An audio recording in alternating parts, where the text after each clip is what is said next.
Good morning students. हम लोग पढ़ रहे हैं हिस्ट्री का second chapter from trade to territory. कल हम लोगों ने पढ़ा कि किस तरीके से अंग्रेज़ों ने अपने आप को नवाब घोषित कर लिया और सारी जो अथॉरिटी है वो खुद ले ली। इवन कि उन्होंने अब ऐसा सिस्टम बना दिया कि खुद नवाब बन गए और जो दूसरे इंडियन रूलर्स जो नवाब थे उनको सब्सिडायरी अलायंस के तहत ला दिया। यानी कि उनको सब्सिडायरी अलायंस के तहत ये है कि टैक्स पे करना पड़ेगा, ये उन्हें आर्मी प्रोवाइड करेंगे, उसके बदले में जो इंडियन रूलर्स हैं वो टैक्स पे करेंगे। अगर वो टैक्स पे नहीं कर पाएंगे तो जिस एरिया पर वो राज कर रहे हैं वो इलाका उनसे छीन लिया जाएगा। और उन्होंने अपने रूल्स और रेगुलेशंस जो हैं यहाँ पर लोगों पर चलाना शुरू कर दिए। आज हम लोग पढ़ेंगे Tipu Sultan the tiger of Mysore. The company restored to direct military confrontation when it saw threat to its political and economic interest. Company ने फिर से जो अपनी मिलिट्री है उसको तैनात कर दिया क्योंकि उसको फिर से डर था, उसको खतरा पड़ गया कि वो फिर से पॉलिटिकली और इकोनॉमिकली वो वीक हो जाएंगे या उनसे हक छीन लिए जाएंगे। This can be illustrated with the case of the southern Indian state of Mysore. ये केस सदर्न इंडियन स्टेट है मैसूर, वहाँ का है। Mysore had grown in strength under the leadership of powerful ruler like Hyder Ali and his famous son Tipu Sultan. इस नाम से हम अच्छी तरह से परिचित हैं।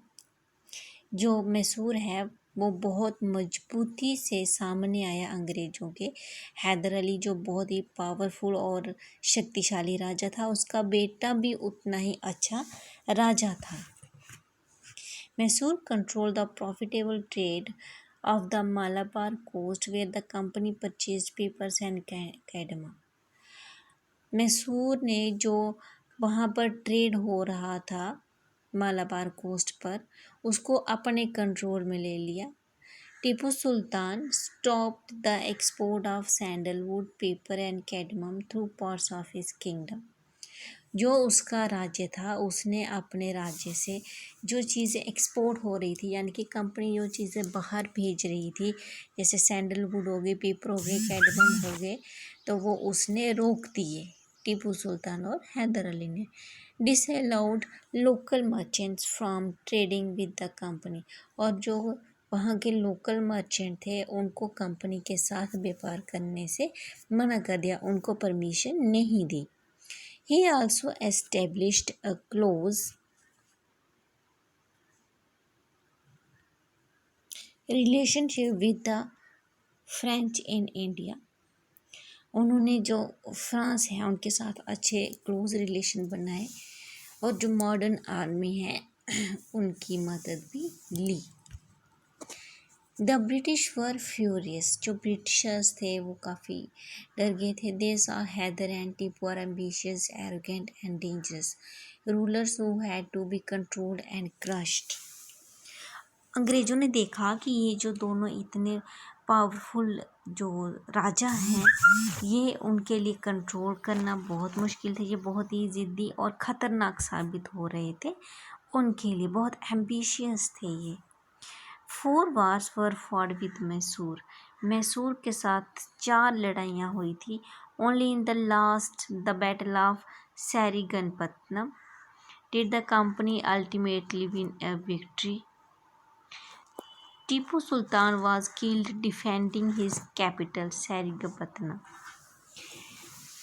4 लड़ाइयों के बाद जो आखिरी लड़ाई हुई थी उसमें जो टीपू सुल्तान था वो मारा गया था अपनी कैपिटल की रक्षा करते हुए। Mysore was placed under the former ruling dynasty of the Wadiyars and subsidiary alliance was imposed on the state। और वहाँ पर भी जो सब्सिडायरी अलायंस जो मैंने पहले पढ़ा कि जो राजा वहाँ पर राज करता है ये उसको आर्मी प्रोवाइड करते हैं, और उसके बदले में उन्हें टैक्स पे करना पड़ता है। अगर वो राजा टैक्स नहीं पे कर पाता तो उसे उसका इलाका छीन लिया जाता है। ये देखें, यहाँ पर ये एक पिक्चर बनाई गई है। ये जो ऊपर है ये टाइगर है, ये टीपू सुल्तान बनाया गया है, और नीचे जो है ये ब्रिटिशर्स है जो कि इनको मार रहा है। ये इतना पावरफुल था। ये उस लड़ाई के बाद टीपू सुल्तान की उसको सम्मान देने के लिए कि वो इतना बहादुर राजा था, ये बनाई गई है, वहाँ के म्यूज़ियम में रखी गई है ये तस्वीर बनाकर। नेक्स्ट है वॉर विद द मराठास। अब उनकी लड़ाई हुई मराठास के साथ।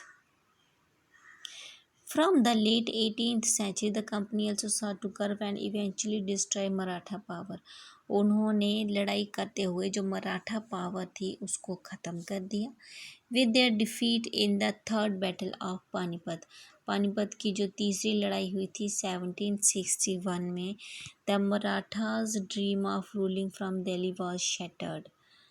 They were divided into many states under different chiefs Sardar belonging to dynasties such as। अब ये जो मराठास थे इनका ये सपना था कि वो दिल्ली पर राज करेंगे, और ये इनके जो चीफ थे, मुखिया थे, ये अलग अलग छोटे छोटे स्टेट्स में डिवाइड हो गए थे जो कि अलग अलग राजवंशों से बिलोंग करते थे। The Marathas were subdued in a series of war. In the first war that ended in 1782 with the Treaty of Salbai, there were no clear victory।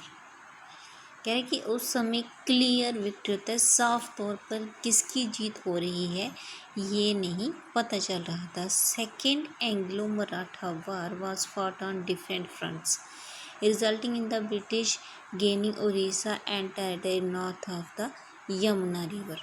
जब दूसरी बार लड़ाई हुई तो अंग्रेज़ों ने उड़ीसा और जो यमुना रिवर पर आगरा और दिल्ली थे उसको गेन कर लिया। गेन करना होता है, उनको मिल गई वो territory. Finally the third Anglo Maratha war of 1817-19 crushed Maratha power. और फाइनली 1817 में जो लड़ाई हुई तो उस वक़्त मराठा पावर बिल्कुल ख़त्म हो गई।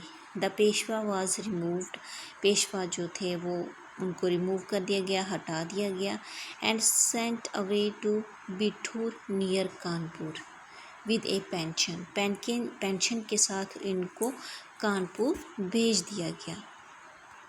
The company now had complete control over the territory south of the Vindhyas.